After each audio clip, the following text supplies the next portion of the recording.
Okay, so with the mutate. Alright, so before I showed you how we can make a tibble using months, sales, and putting them together.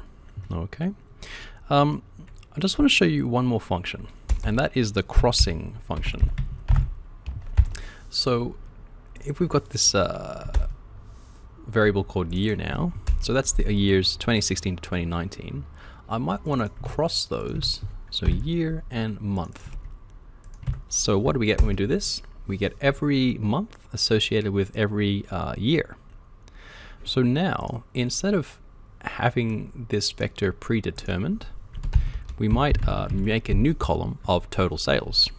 So total sales, and these column names I think follow many of the same rules as object names. So you normally can't have spaces, but if you want to have spaces, you got to wrap it in a backtick. Okay, but I like to just use underscores. So now we want to assign the sales for each year and month, and we just want to make up some random number. Okay, so we're going to use the same function. So it's going to be between 1,000, 10,000 and 50,000, and this function I think actually will work. No, it doesn't. Okay, the reason why is because we need 48 values, but this is only generating 12 values. Okay, so we actually want 48 values. How do we tell it 48? We can punch in 48 and it'll work fine. We've got some randomly generated sales for each month of those 4 years. But if we don't know the specific number of rows, we can just use this function here, n brackets, and that's done the same thing. I'll just make a quick note as well.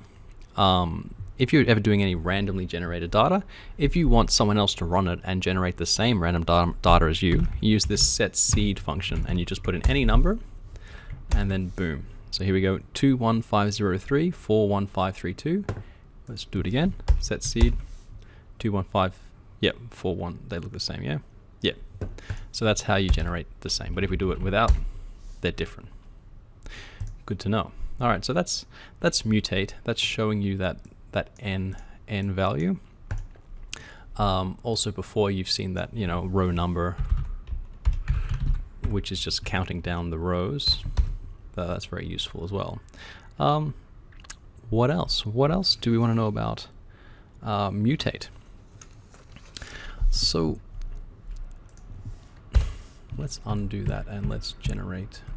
Yep. So now we've got, let's make an object. So object name. All right, so there we go. So what do we want to do? Why don't we add another column that is the maximum of all those sales? Now we could, if we wanted to, we could go ahead and do this like this and just go, whoops, max month. All right, and the function we would use for that is max. Whoops, max of total sales. So when I run this, oh yeah, so we can see that the best month was, I don't know when it was, but it was at some point. So we can actually go ahead now and we could filter. So let's just filter by when total sales equals max month. Ah, yes, sorry, that. So what's the answer? In this case here, and it's running it every time it's regenerating random data. So in this case here, it's April 2019.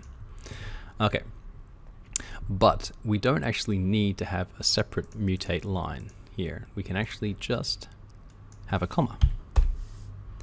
Okay, and notice as well that your second new column can utilize a column generated a step earlier in the same mutate function. So that's a really critical thing to know. So this will work fine like that. All right, if you don't always have to generate the object, you can just run it like this Oh, whoops. Yeah, so we can just keep running it if we just want to see the output directly after we have made changes, instead of saving it to a new object and then printing out that object. A bit of a hassle. Okay, so that is the mutate, and that is the maximum sales for every month. All right. Notice as well, this filter is utilizing those two columns. We could even, if we wanted to, test col equals total sales equals that one there, and let's just cut that out for a second. So there we are. So we can see that it's identified. Luckily it happened in the first 10 rows, but we can see that August 2016 actually had the highest number of sales. So if we wanted to, we could actually filter the total sales. So when does the total sales equal the max of total sales? Will that work? I don't think it will actually, because no, yeah, because the object wasn't created. All right, forget about that. Yeah, so that is a few mutates and also an introduction to the filter column. Yeah. One other thing I might show. So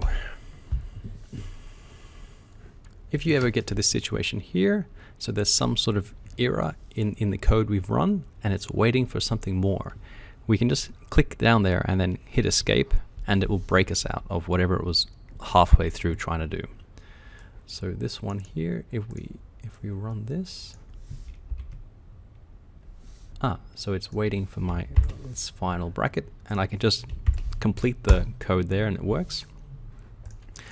What I was trying to say is that we can use mathematics in this. So total sales thousands, so equals total sales divide by 1000. It's a much neater way. We could also have done rounded sales equals round, so a new function. So round total sales digits is negative, like -2, is it?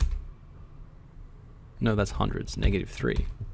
Yeah, so it's rounded it to the nearest 1000. That's yeah. Okay, so that's that. I think that's enough for that video. Let's come back for another video.